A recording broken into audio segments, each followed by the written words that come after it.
ഈ അഴുക്കുള്ളത്തിൽ ഒഴുക്കില്ലെന്ന് കേട്ടിട്ടില്ലേ? അങ്ങനെയുണ്ടോ? പിന്നെ ഇറങ്ങ.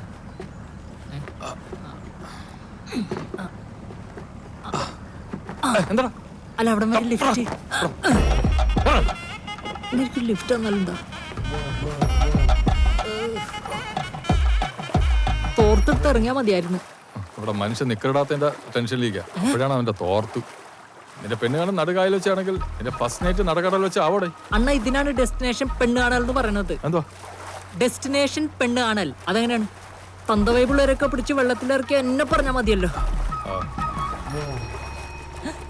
നീ അവളെ വിളി. ഹായ് രജിത.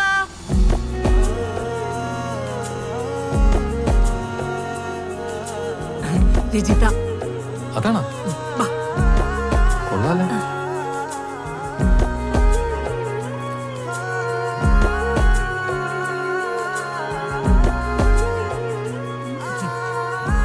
ചോദിക്കുന്നോണ്ടൊന്നും തോന്നരുത്.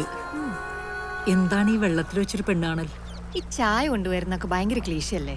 ആ പിന്നെ നാണിക്കവും വേണം. എനിക്കാണെങ്കിൽ നാണൊന്നും വരില്ല. എനിക്കങ്ങനെ നാണമൊന്നുമില്ല. ഐ മീൻ ജനറലി ഞാനും അങ്ങനെ നാണിച്ചിക്കണ ഒരാളൊന്നുമല്ല. എനിക്ക് നാണം വരുന്നു. രജിത ഒരു ദിവസം എത്ര നേരം കുളിക്കും പറയൂ? ഞാനൊരു 2 നേരം കുളിക്കും. ചില ദിവസങ്ങളിൽ 3 നേരം കുളിക്കും. അതേ ദിവസം?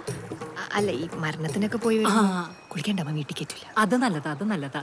അതെ, പ്ലാനിങ് ഓഫീസിലല്ലേ? അതെ. അവിടെ എന്താ പ്ലാൻ ചെയ്യണേ? അവിടെ ആക്ച്വലി ഞങ്ങൾ ഇന്നലെ ടൂർ പ്ലാൻ ചെയ്തിരുന്നു. പിന്നെ സാറിന്റെ ബർത്ത്ഡേ പാർട്ടി. പിന്നെ അതല്ല, ഗവൺമെന്റ് ഓഫീസിലെ വർക്ക് ചെയ്യണമെന്നറിയാം, പക്ഷെ എന്താ ജോലി എന്നറിയില്ല. നഗരാസൂത്രണം. അത് പറയാൻ തന്നെ ഞങ്ങളുടെ ഓഫീസിൽ 3 ദിവസം എടുക്കും. അതിന് അപേക്ഷയും കൊടുക്കണം. ഏത് കോളേജിലാ?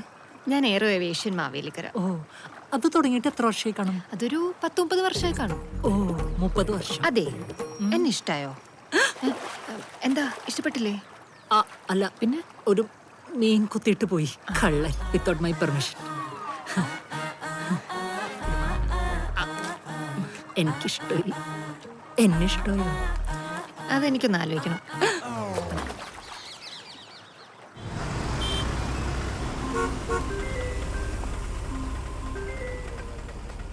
ഹലോ. ഹലോ, വിനോദല്ലേ? ഞാൻ രജിതയാ. പറ. ഇന്നലെ ചോദിച്ച 2ാമത്തെ ഉത്തരം. ഞാൻ ആദ്യം ഇച്ചിരി ചാടിയിട്ടതാ തോന്നി, പക്ഷേ എനിക്കിഷ്ടാട്ടോ. റിയലി? സത്യം. എന്നാ ഞാനൊരു സത്യം പറയട്ടെ. ഇന്നലെ സാമ്പ്രാണിക്കുടിയിലെ മീനുകൾ എന്റെ കാതിൽ മന്ത്രിച്ചു. എന്ത്? രജിതയ്ക്ക് എന്നെ ഇഷ്ടമാണെന്ന്. ചാടക്കാരി. എന്തോ? I love you. I love you too.